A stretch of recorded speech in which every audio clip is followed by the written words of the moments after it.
Welcome back, folks. It's another episode for the Oz DeFi Association, as well as for the Emerging Tech Task Force, which many of us are starting to become part of. In this episode, I speak to another important piece of the puzzle when it comes to what is going on in the blockchain space, and it's all to do with security. Mehdi from Sigma Prime, thank you so much for joining us. Thanks for having me, Mark.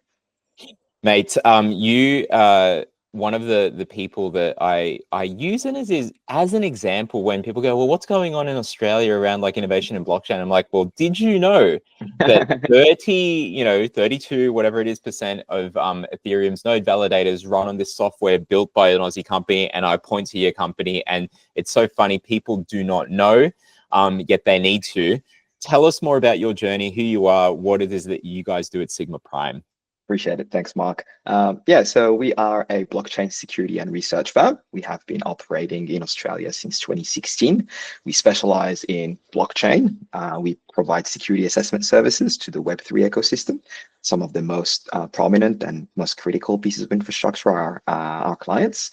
We review smart contracts, as you can imagine. That keeps us quite busy. But we're very, very comfortable diving deeper into the stack and helping L1 networks, L2 networks, essentially ship more robust blockchain software.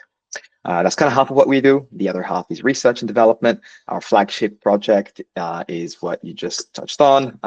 It's called Lighthouse. It's an Ethereum consensus client.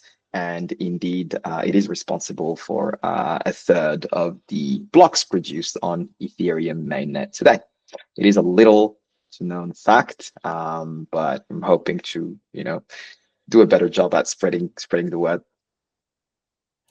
Fantastic. I think, we could all do a better job at spreading the word. It should not just be on you, because there are many people in the great community that we're part of, and we met because we met you at a community event. And so, it's not just contingent on you, but all of us as a whole. Some of the parts greater than the whole. It's all of why we're trying to piece together and connect the nodes. And last week we showed Amy Rose and what they're doing at Deca. And before that, we spoke to some AI people. We had Red Belly Network. There's a ton of innovation coming out of this space. It's amazing. 100%. And more people will be able to dive into what it is that you guys do. But I wanted to start off at the security side of things to begin with before we get to, say, Lighthouse. So let's say security at the speed of innovation, this concept of, are we moving too fast kind of thing. As emerging tech accelerates, especially let's call it like DeFi, the layer twos, even AI agents, how does Sigma Prime balance, let's call it innovation on one side with the rigorous insecurity on the other? What do you say to that? That's super interesting, because that's something we have to deal with on a daily basis. Our clients are very often in a rush. They're under a lot of pressure from their potential users, from their investors, to ship at a pretty fast pace, all things considered. Unfortunately, the first 4-5 years of our existence, security was not seen as a priority. It was something that you kind of had to deal with at the very end of your development lifecycle, usually perhaps a week or two before you'd go live. Obviously, as we all know by now, we have lost a tremendous amount of value to threat actors because of these sort of lack of security audits, lack of external due diligence, and more importantly, the lack of incorporating security within the development lifecycle.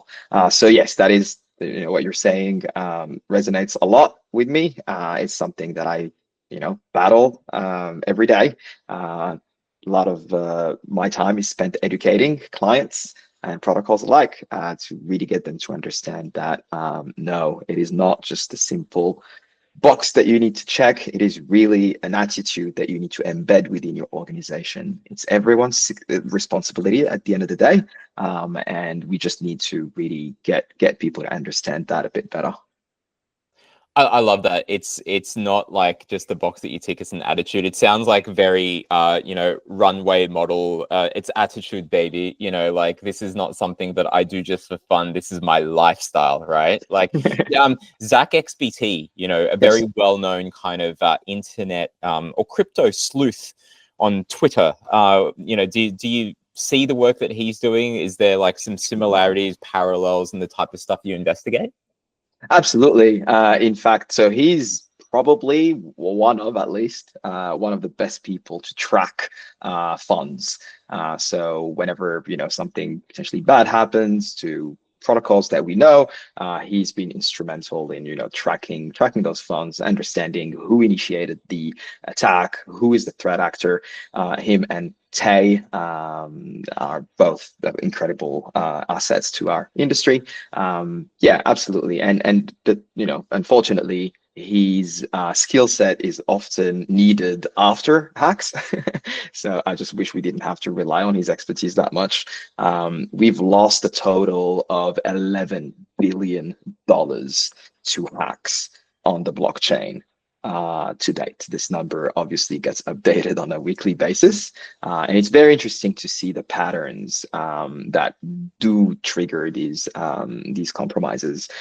The first 3 to 4 years, I'd say, of Sigma Prime's existence, so from 2016 to 2020, the vast majority of these hacks would be the result of smart contract vulnerabilities, right? So these vulnerabilities would be effectively on-chain, and attackers could, simply manipulate the logic of those contracts and extract value, more value than they should. So this was perhaps accounting for 80, if not 90% of the total value lost to threat actors. And if I were to look at the past 18 months, 24 months, this has changed completely. As an industry, we're getting a lot better in securing the on-chain layer. So the Solidity, smart contracts, or the EVM bytecode, we have tooling now. We have best practices that we've been sharing because, it's not ideal, it's not perfect, but we've come a long way. However, when it comes to what I usually refer to as the off-chain side of the spectrum, we seem to be replicating the exact same mistakes that the Web2 ecosystem has gone through. So the latest Bybit hack, for example, showed that no matter how resilient your smart contracts are, if you have poor OPSEC, operational security practices within your organization, well, it's just as easy for a threat actor to get in and potentially cause havoc for your users and your protocol. So the reliance on existing Web2 security measures is something that we should really be pushing for as well. A lot of our clients, unfortunately, think that that's it. We've spent a bunch of money, bunch of time on auditing our smart contracts. We fixed all the issues, then nothing can possibly go wrong, right? Well, if you look at the past 18 months, the majority, over 60% of the value lost, has nothing to do with on-chain bugs. Mate, and the interesting thing is that we either hear, is the hack at the blockchain level? Is it the smart contract level, or is it the person level? Is it this social kind of like hacking where people are very good at this social engineering to get access, right? It's interesting. It's absolutely wild. So there's a very prominent threat actor, EPRK, who has been really scaling up their ability to cause issues within our ecosystem. To give you an example, I have interviewed someone who had a fantastic resume, the best cover, one of the best cover letters I've seen, gone through a first round of interviews, and something was really off. Like when you can tell that you're probably not interacting with a human being.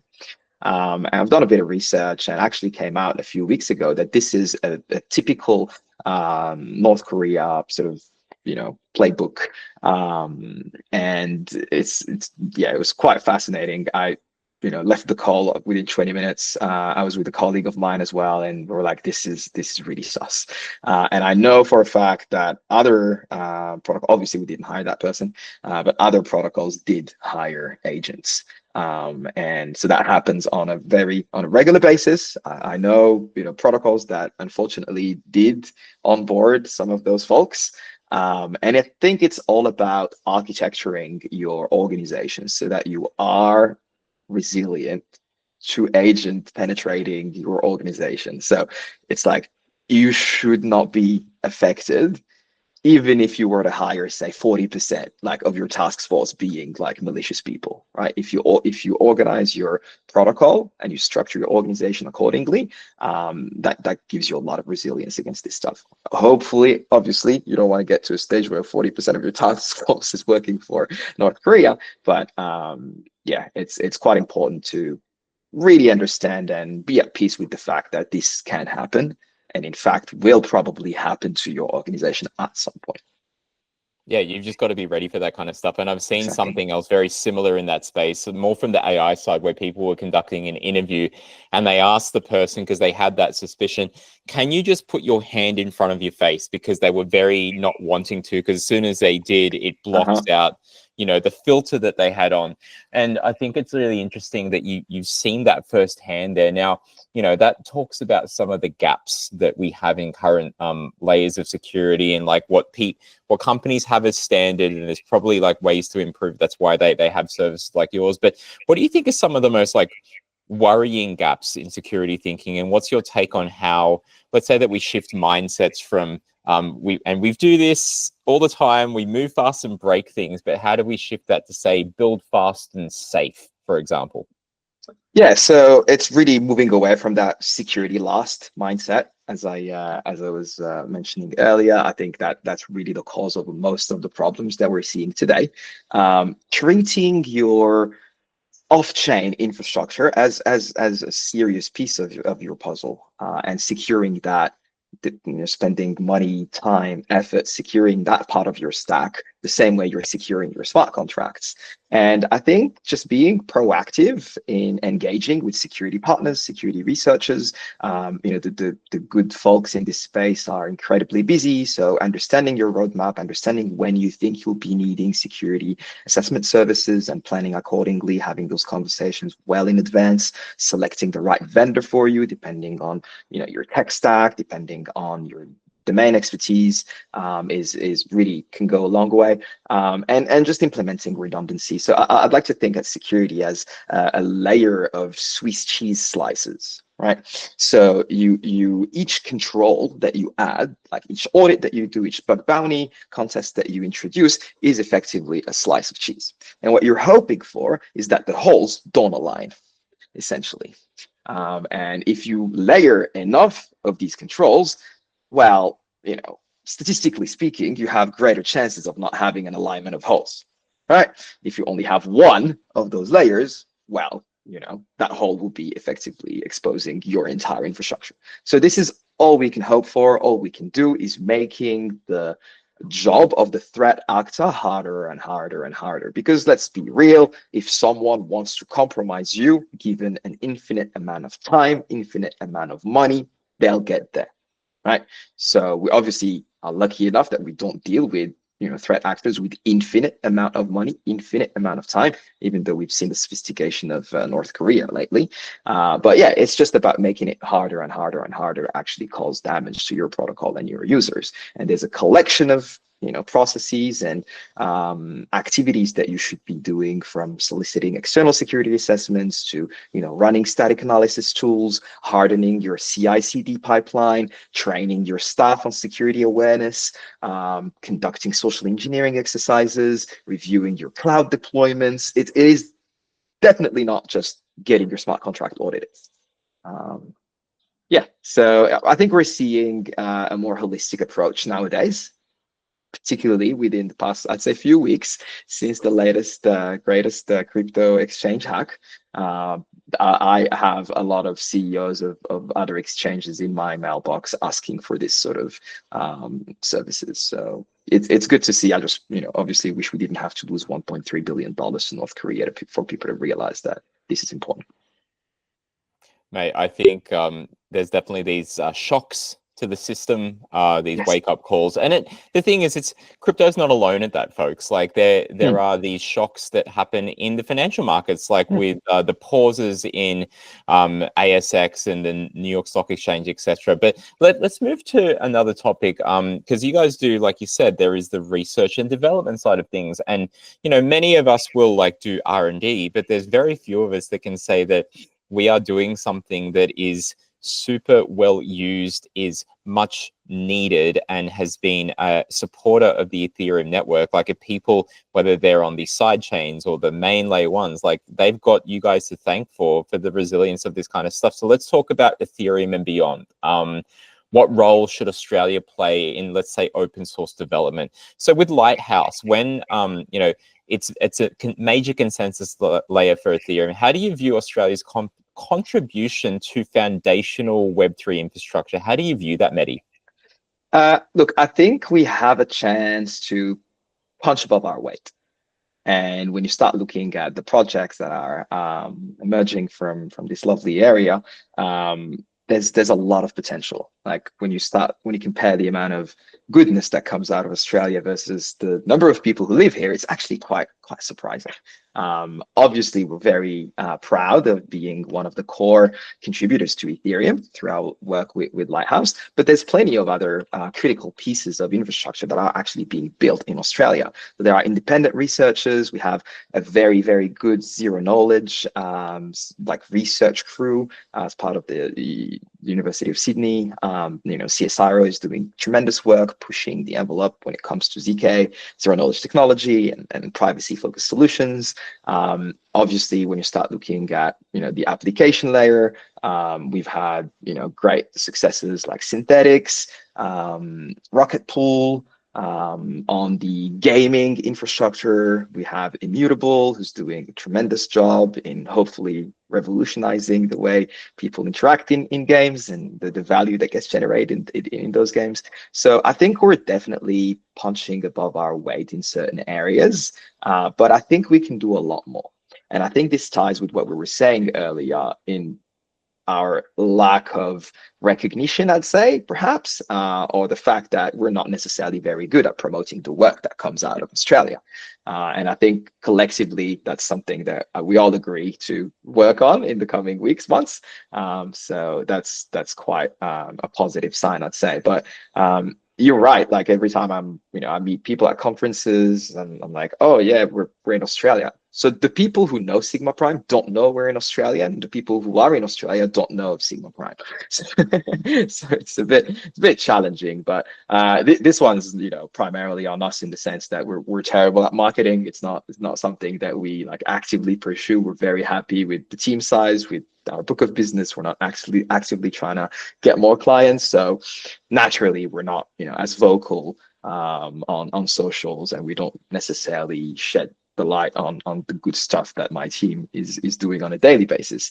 But still, we were able to capture about 32% of the Ethereum network, and that's something I'm extremely proud of. Also, it's a very big responsibility, as you can imagine.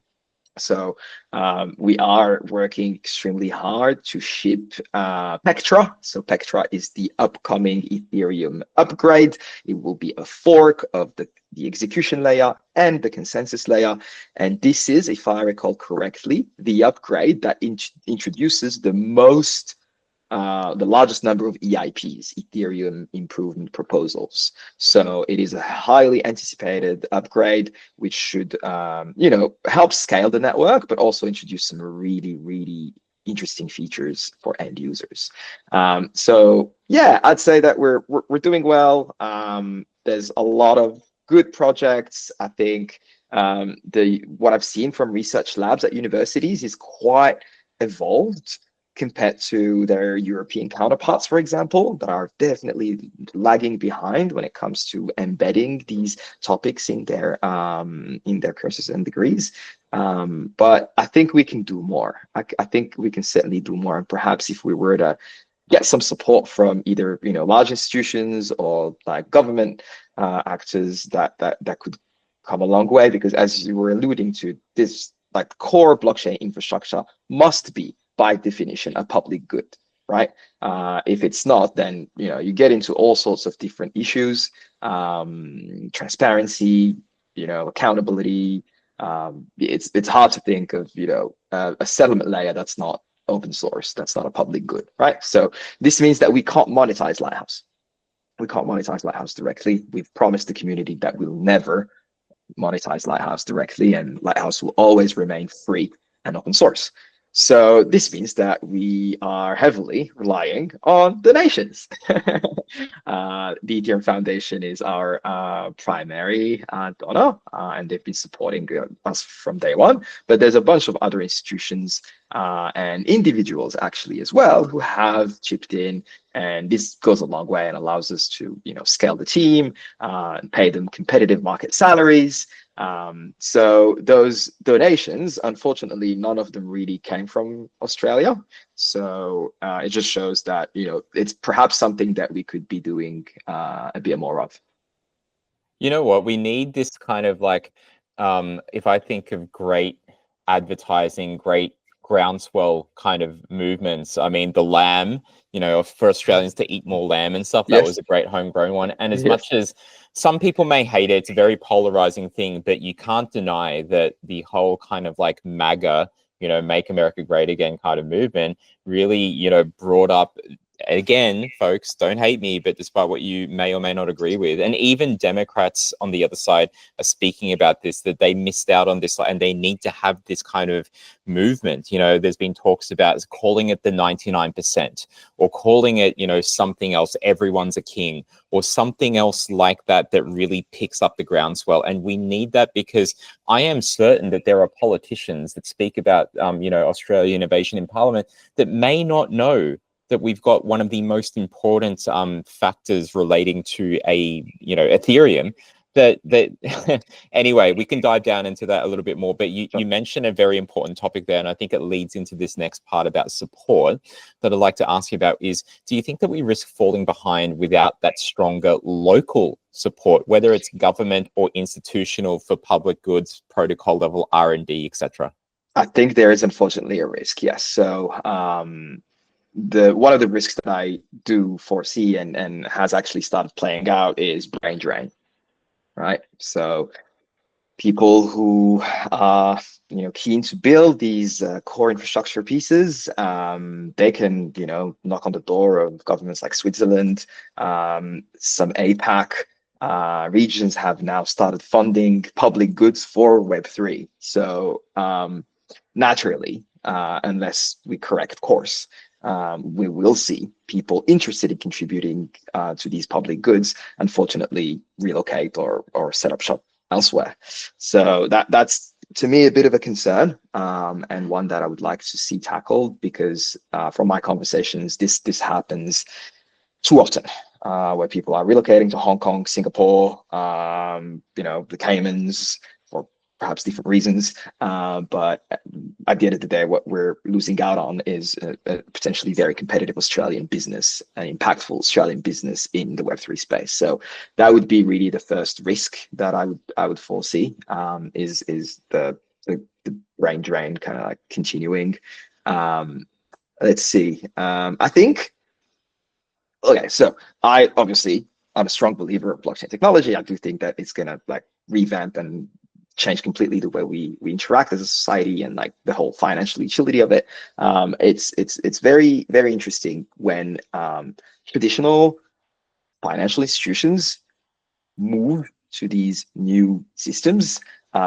We have like a real strong competitive advantage. The fact that we have Australians building the technology, right? So they could really leverage that by reaching out to companies like Sigma Prime, but there's a bunch of others to essentially help them shape their blockchain strategy. And we have done that in the past, our kind of early days, but it was basically just proof of concepts that were kind of boring and never really transitioned into anything of some significance. But we're seeing things change drastically now, where like TradFi players, Australian TradFi players, are actively looking at leveraging the chain for things like real world assets, tokenizing bonds, tokenizing equity, and whatnot. And these people, obviously, they don't necessarily have the core infrastructure knowledge. This is not their job. This is not their domain. So they need to rely on experts. And we have the chance of having these experts domestically. So I think, again, maybe spreading the word a bit more and making sure that those folks realize that we do have the expertise in Australia could be beneficial. Otherwise, we would, the risk is not leveraging this expertise, right? And then kind of like falling behind while others are actively reaching out to firms like Sigma Prime. The vast majority, if not 98% of the work that we do is unfortunately not for Australian companies, is for entities overseas. And you know what? It's so interesting because there is a lot of this like smarts here that we need to showcase. And you know, joining the dots is one thing. We mentioned like the puzzle pieces. Like if we piece it together, the picture becomes clearer. I think that there are two, and this is what we're targeting because one of the areas that this podcast will appear on is the Emerging Tech Task Force. Now, background to that was it was a task force brought on by New South Wales government to bring academics, vendors and the government together to solve government problems. And that was a great idea, focusing on blockchain and AI and data.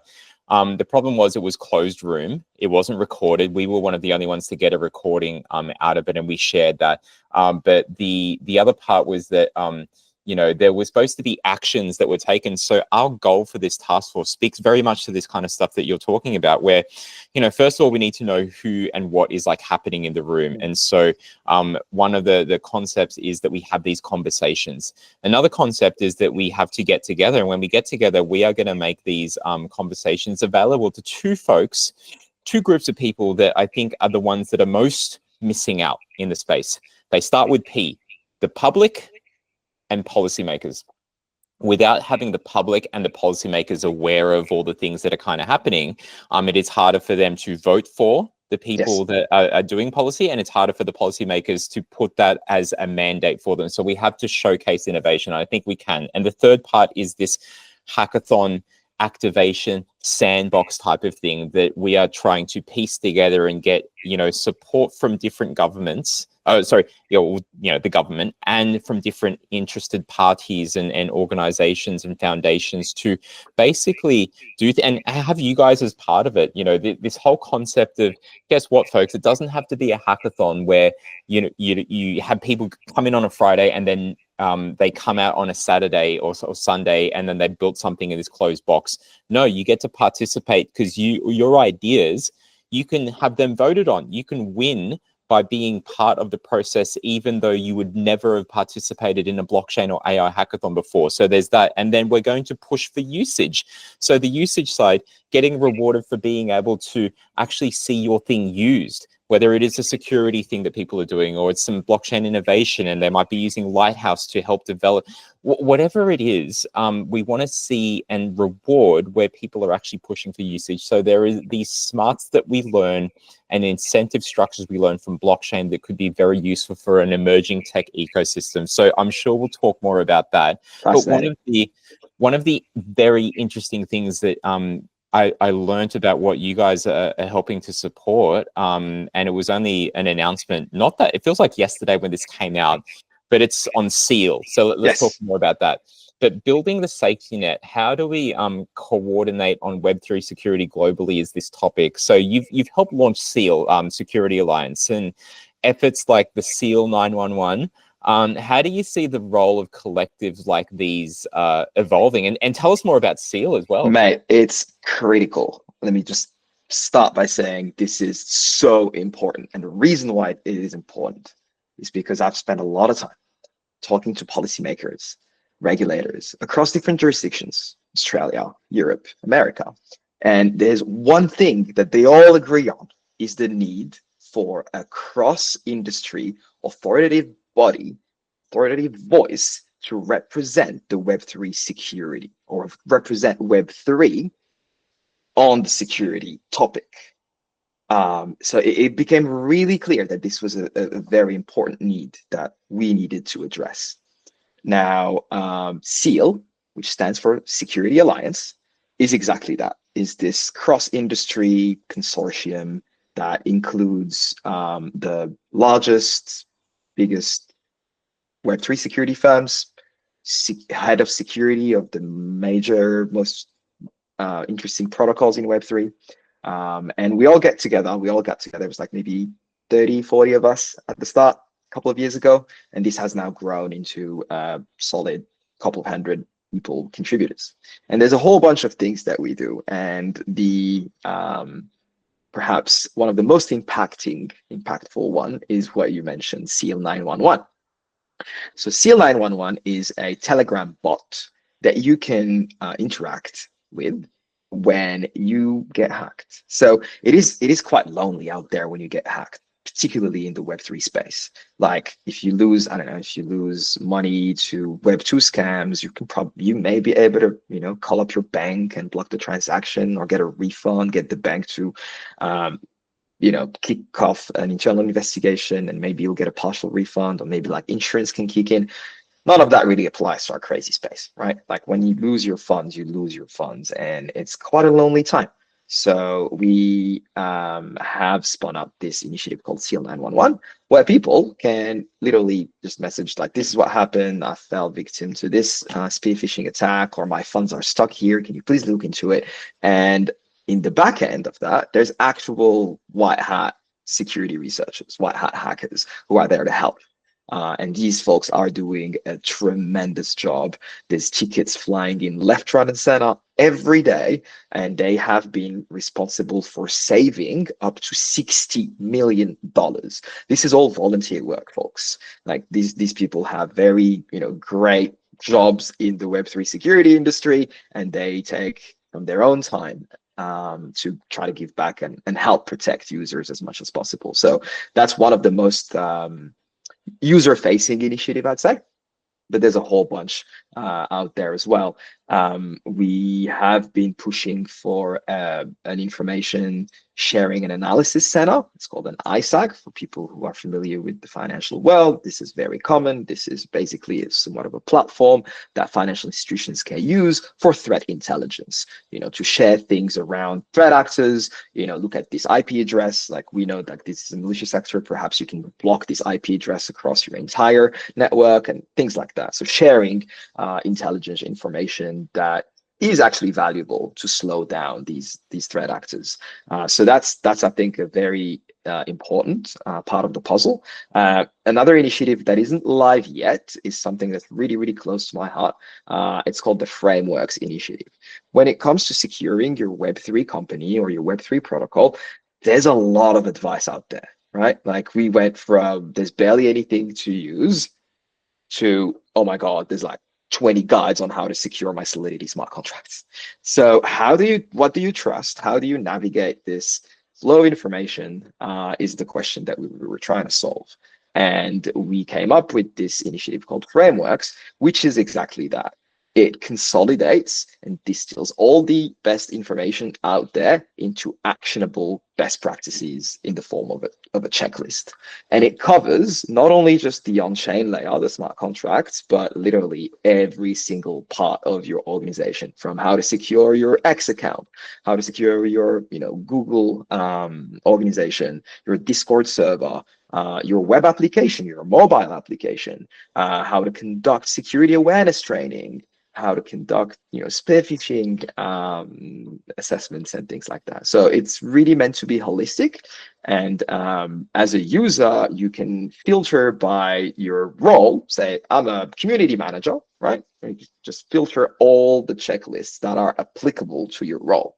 And this is what I was saying earlier, where I do genuinely believe that the security task is a shared responsibility across the organization. And it hopefully will allow people to feel more engaged. We're in the process of gamifying a little bit the experience, because at the moment it's a lot of text and we don't want to lose readers after a couple of scrolls. So we're actively working on it. Mata from Seal has been doing a fantastic job driving this to completion. So there's a lot of things that we have been doing. We're very proud to be a founding member of the Security Alliance, and we're very thankful for the various donations that we have received from the Ethereum Foundation, other networks too. Polkadot, Solana have also chipped in and said, okay, like this is super important. We want to be involved. We want to be in the conversation, and we recognize the importance of the initiative, and are happy to contribute. So we need that yesterday, and it really allows us to speak in a unified voice now, right? So when regulators can come to me, and this happens often, and they're asking for input on like policy making and policy enforcement, well, I can now point to this resource and be like, okay, as Seal, this is what we recommend. because again, my conversation is very clearly indicated that if we didn't do this, they were going to do it for us. So yes, it was very clear, particularly in Europe. So we kind of had to speed run the whole setup, but now we can, speak with one voice, coherent, consistent voice to get our messages across. And yeah, Seal is great. If you can, we're looking for contributors. If you can't contribute and can donate, we're looking for donations. The website is securityalliance.org. Mate, fantastic. And I think that there is a whole ton of stuff that maybe people, they either weren't at these like meetups where it was being showcased and announced. I know that there was a bit of trouble when it was first. I was at an event in Sydney where it was, one of the launch places for this and how massively important it is. It's really interesting that Australia, one of the ministers has been very much a champion of this space, and you've been at events with him as well, was Minister Andrew Charlton. Yes. And he's a friend of the space on the parliamentary and blockchain friends and committee.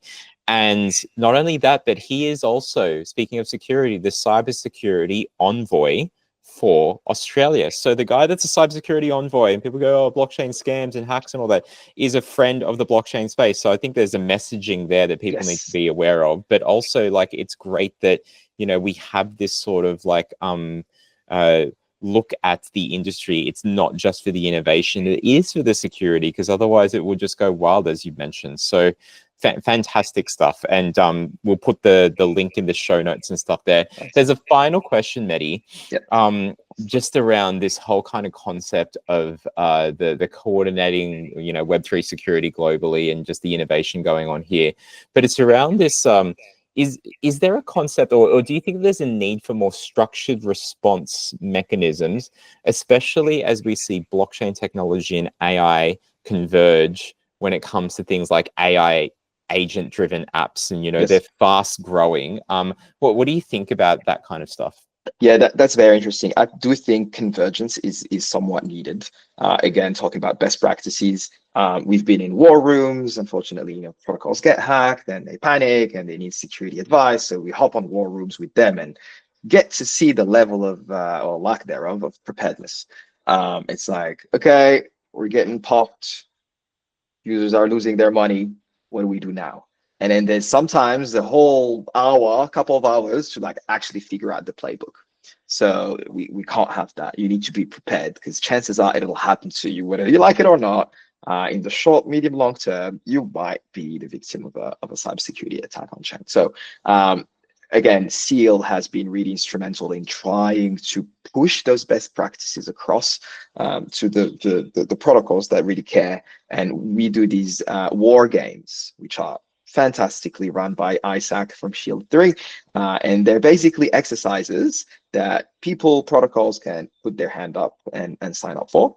And we basically replicate on a test network, an incident, like a live incident. What if your protocol was to be hacked? What if you were to lose funds? What if this oracle in your system was to provide a price feed that's completely bogus? And we basically test their incident response capabilities. Like, we're there with them, and we want them to act the same way they would act if this was a live exploit on production.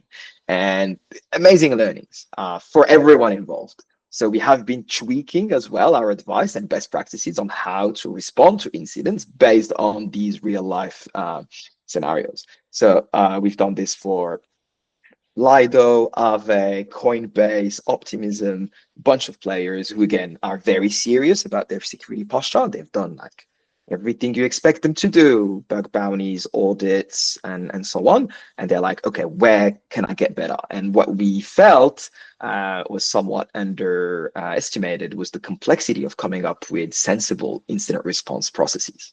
And that's something that is a pain point, but we're working hard to close that. And there's like a form on the Security Alliance website where you can literally put your name down, and as soon as there's a slot, Seal will reach out to you and say, okay, do you want to schedule this this drill for free? So Yeah, it'd be silly not to. So if you're listening to this and you are a founder of a protocol with certain TVL, I would strongly recommend putting your hand up for this.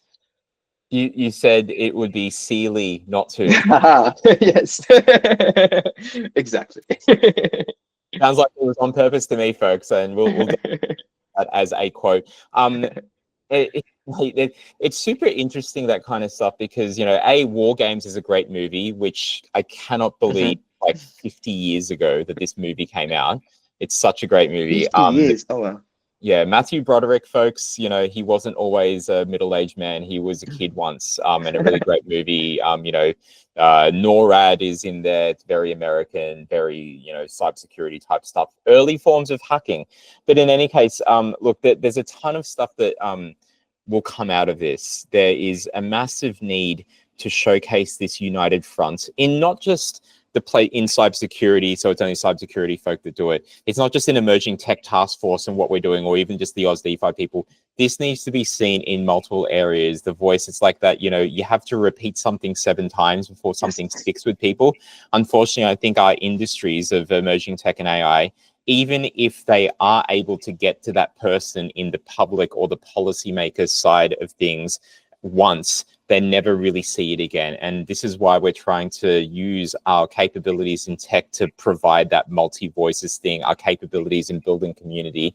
So we will see more of the stuff that you guys are doing. That's awesome. There is a page that people can see, and I'm going to revamp it and work on a way for you guys to well, look, we'll work it out, but like for a way for it to, when there's new updates and stuff, that it can be a bit more controlled rather than just me. I need to decentralize that. I work in not centralized, and it's currently centralized with the tech. But look, if people want to learn more about the stuff that you're doing, or they want to reach out because maybe they've got some ideas, maybe it's a protocol that needs this kind of stuff, maybe it's a uni student that loves the work that you're doing, wants to get more involved, wants to volunteer, wants to do all that kind of stuff, how best do people reach out to you and the team? So go on our website, sigmaprime.io or sigp.io. Sigp is Sigma Prime for short. There is a contact form if you're seeking security assessment services, where we ask you a couple of questions around your timeline, the technology that you'd like to see assessed. So you can use that form, and you can also just send us an email. We're always happy to chat about, you know, Web3 security, particularly with Australians. So please don't be shy, reach out, and one of our lovely team members will get in touch with you. Amazing. And we'll put those links in the show notes. And look, Mehdi, thank you so much for your time. I learned a ton of stuff from that, and I'm looking forward to connecting with you more and just really pushing this message around security, that we are doing a lot of great stuff, and as well as innovation. You know, like, people need to see more of this. So thank you so much. Thanks for having me. Thanks for all the great work that you've been doing with Not So Centralized. It's instrumental in the success of our industry in this country. So thank you. Appreciate it. All right, chat soon. Tech is wild and the future's untamed. Blockchain blazing, carving new lanes. AI whispers in a silicon scheme. Dreams coded deep in a mainframe dream. Algorithms dance on this digital dirt. Crypto's buzzing while the old rules hurt. From Sydney skies to the outback globe, emerging tech is the game we throw.